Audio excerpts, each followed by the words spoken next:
On a tout faux en matière de durabilité. Le recyclage ne suffit pas. Réduire les déchets ne suffit pas.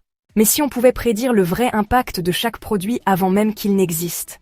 Et si on pouvait repenser toute notre économie pour qu'elle soit zéro déchet? C'est exactement ce que l'analyse du cycle de vie, ou ACV, nous aide à faire. C'est l'arme secrète derrière une économie circulaire, révélant ce qui est vraiment durable, et ce qui n'est que du greenwashing. Bon, voici le topo. Tout ce que nous achetons, utilisons, et finissons par jeter à une histoire, et toutes n'ont pas une fin heureuse. C'est là qu'intervient l'analyse du cycle de vie, ou ACV.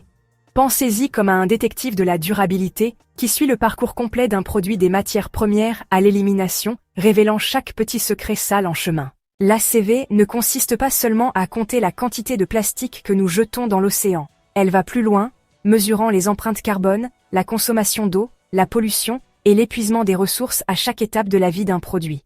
Et le meilleur dans tout ça? Il ne s'agit pas seulement de nous faire culpabiliser d'exister, cela nous aide en fait à faire des choix plus judicieux.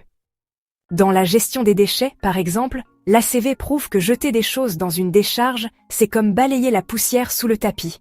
Ça ne disparaît pas, ça pourrit juste. Au lieu de cela, cela déplace l'attention en amont.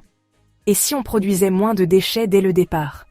Et si le recyclage n'était pas un dernier recours mais intégré à la conception même? C'est là qu'intervient l'économie circulaire, visant à maintenir les matériaux en utilisation le plus longtemps possible. Fini le prendre, fabriquer, jeter, place à la réutilisation, la remise à neuf et le recyclage. Mais avant de nous emballer, l'ACV nous avertit aussi que toutes les solutions vertes ne sont pas réellement bonnes pour la planète.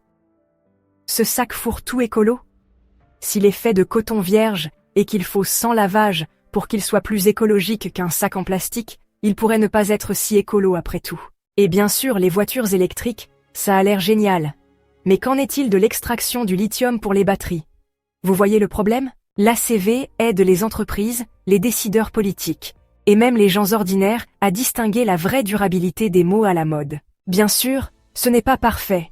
Obtenir des données précises sur les chaînes d'approvisionnement mondiales, c'est comme essayer de traquer son ex sans laisser de traces numériques. Mais à mesure que la technologie s'améliore, notre capacité à suivre et à minimiser l'impact environnemental s'améliore aussi.